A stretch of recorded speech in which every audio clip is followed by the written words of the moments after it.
Good morning. You listen to FloorDaily.net, and I'm Kemp Harr.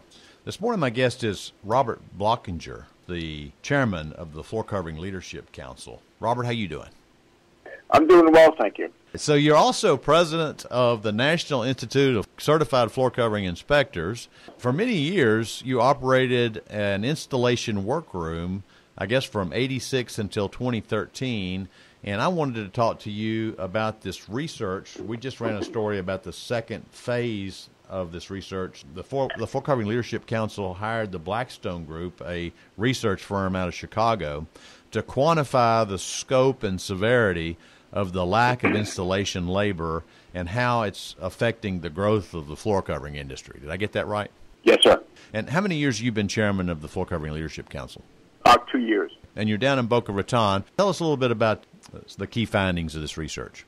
Well, there's quite a few key findings. That's why we have a press release in 5 different parts coming out every couple of weeks until the final is released just prior to TISE in Las Vegas in January. The reason for the different press releases is because the survey is in a 5-part series. I see. So we have a press release concerning each portion of the survey. And we decided to do it every 2 weeks so there's some interest kept and we don't confuse with everything all at once. There's time to absorb what we have discovered.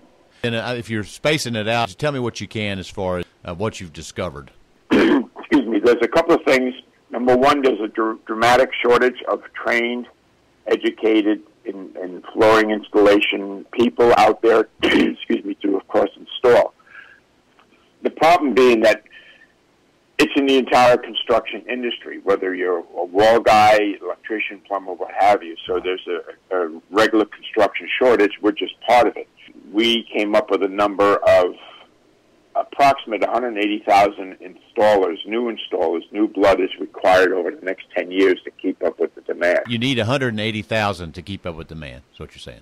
Over the next 10 years. All right. As you a minute ago, you talked about the fact that all construction trades are lacking in available labor. Is there an issue in compensation? I mean, if you look at what a plumber makes or what an electrician makes versus what a floor covering installer makes, is there a gap there? There's a gap. The flooring guys, again, it depends if you're an hourly employee or if you're, quote, a subcontractor to a dealer or retailer. Yeah. Now, as far as electricians, plumbers, and carpenters and such, there is a average pay scale throughout the country depending on the region you're in. Yeah. An employee-type flooring installer is within that scope, within that level. I base it on the UBC, the United Brotherhood of Carpenters.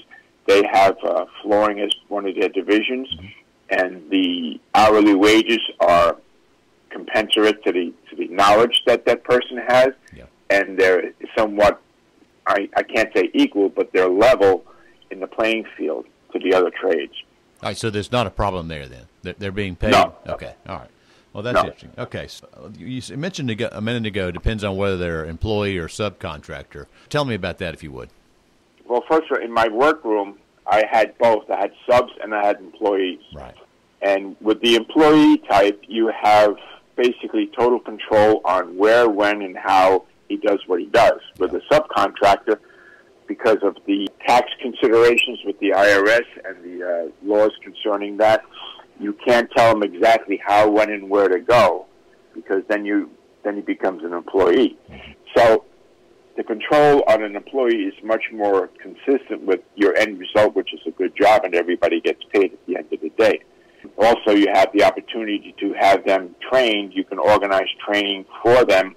With a subcontractor, you basically have to ask him if he wants to take time off because he doesn't get paid during training. And that's part of the problem, that subs can't afford the time off, whereas employees will get paid for the time off to get educated. Okay. So I think you actually give statistics in this report somewhere. It's 90% of the people you polled use subcontractors and about 75% use employees. Is that right? Correct. Yeah. And the practice is, across the board, it's usually, since the volume changes, retailer will hire employees and then fill in when the demand picks up, right? usually how it works, whether you're commercial or residential. When you're busy, you go out in the street and you hire people who you believe are qualified as subcontractors to fill up, or if you have a very large job, you'll use a subcontractor with his own crew so that you do not lose your regular business, because that's your mainstay. It could be a filling, so to speak. I think the $64 question here is, how are we going to fix this problem? We're going to fix it with a massive PR campaign on how you can make money, but a good living as a flooring installer. Yeah. It is not a disreputable trade. Yeah. You have progression within the trade, where once you've got 20 years, you can do other things within the trade and make good money. Mm-hmm. Also, it's a trade that's open to females as well as males, because when I had my workroom, I actually had 3 women working for me for quite some time doing various things in installation. So it's got to open up. There has to be major communication between all facets of the flooring industry. So you're going to do a PR campaign, get the word out to these, I guess, millennial now, because those are the ones that are coming into the workforce right now, and suggest to them that this would be a worthy career that you can get into, and you don't require a college education. You're not going to finish out with a bunch of debt, and you make a great living. Is that what you're going to tell them? That's basically what we're going to tell them, because the expression is you can earn while you learn. Yeah. If you're out there doing a job as an apprentice, you're making money at the same time you're going to formal classes of some sort. Mm-hmm. And then we have the job play. It's like a triangle.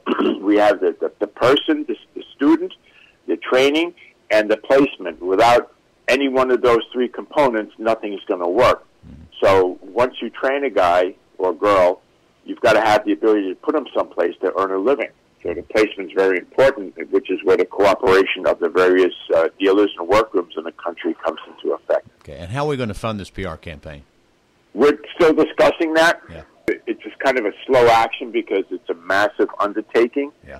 For a group of such as the FCLC, which is all nonprofit organizations within the industry. Like anything else, to find the money is very difficult. However, we will end up with a positive campaign in the future. All right, let me ask you this. How much business are these major suppliers? I mean, we're in a consolidated marketplace. So, you've got 3 major brands that are selling probably 50% of the flooring. How much business are they losing by the channel not having trained installers? I couldn't tell you the amount of business that's lost, but there is a bottom line that we discovered. Bad installations constitute 4% of the net profit. All right, Robert. Well, thanks for the update on this research, and we'll keep an eye on the final presentation you're given in January. Again, been talking to Robert Blochinger, the chairman of the Floor Covering Leadership Council, and you've been listening to Kemp Harr and FloorDaily.net.